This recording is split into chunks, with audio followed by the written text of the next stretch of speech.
मुकम्मल कोशिश की जा रही है कि जम्मू कश्मीर के रूरल इकोनॉमी को बढ़ावा मिले। ज़राअत, बागवानी, पशुपालन, फिशरीज़, फ्लोरिकल्चर, डेयरी। पिछले दिनों बजट के हवाले से जो हमने कुछ ऐलानात किए उसमें भी आपने देखा होगा एक ख़ास फोकस जो है वो रूरल इकोनॉमी पे डाला गया है। और हमारे जो एग्रीकल्चर यूनिवर्सिटीज़ हैं, स्कॉस्ट के, इनके साथ मिलके कोशिश की जा रही है कि टेक्नोलॉजी ड्रिवन ऑर्गेनिक सॉल्यूशंस, इस तरह की चीज़ें अगर हम अपने फार्मर्स तक पहुंचाएं तो ज़रूर हमारे रूरल इकोनॉमी को, एग्रीकल्चर को, इन चीज़ों को जो है एक बढ़ावा मिलेगा। और ये आज की बात नहीं है, स्कॉस ने ये फेस्टिवल जो है ये 11वीं बार जो आज किया जा रहा है। और अब रश देखिए, इन 3 दिनों में लाखों के तादाद में लोग आके इसका फ़ायदा लेंगे और हम चाहते भी यही हैं। आखिरकार अगर कल को हमें अमेरिका जैसे मुल्कों के साथ मुकाबला करना पड़ेगा, जो कि अब इस ट्रेड डील के बाद लग रहा है कि उनके एग्रीकल्चर प्रोड्यूस जो हैं वो हमारे मुल्क में आना शुरू हो जाएंगे, खासकर horticulture, fruit, nuts, walnut, almonds.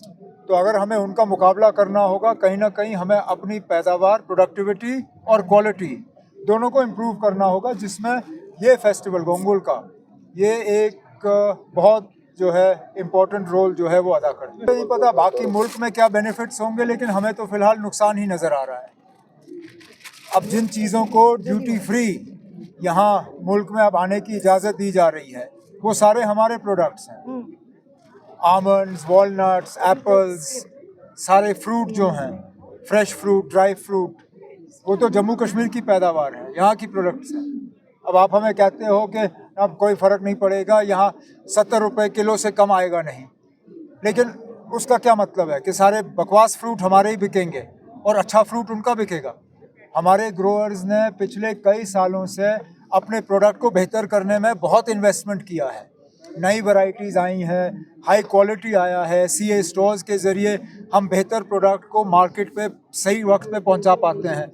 अब अगर आप हमें कहते हो कि अच्छी चीज़ें जो है बाहर से आएंगी और जो कम कीमत की चीज़ें हैं वो यहाँ से बिकनी चाहिए, वो तो हमारे ग्रोअर्स के साथ एक बहुत बड़ा मजाक है। हम तो चाहते हैं कि सबसे बेहतरीन प्रोडक्ट्स और हाई वैल्यू प्रोडक्ट्स जो हैं वो हमारे लोगों के बिकें। तो मुझे तो फ़िलहाल इस डील से नुकसान ही नज़र आता है, फ़ायदा नहीं नज़र आता है। फ़िलहाल आप ये तो मान के चलिए ना, आपके एग्रीकल्चर यूनिवर्सिटी का रोल जो है एक बहुत ही शानदार रोल है।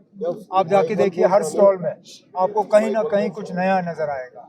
और ये नहीं कि ना आप सारे जो हैं सीनियर और बड़े मतलब इस्टेब्लिश लोग हैं।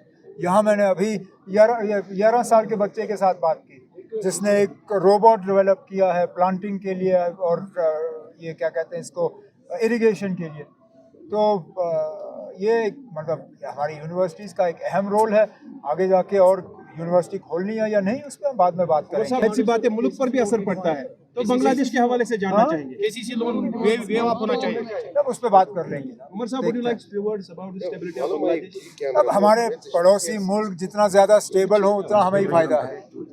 कोई नहीं चाहता है कि हमसाए में जो है झगड़े हों, लड़ाई हो, मुल्क जो है वो अनस्टेबल रहे, चाहे वो बांग्लादेश हो, श्रीलंका हो, नेपाल हो, कोई भी मुल्क हो।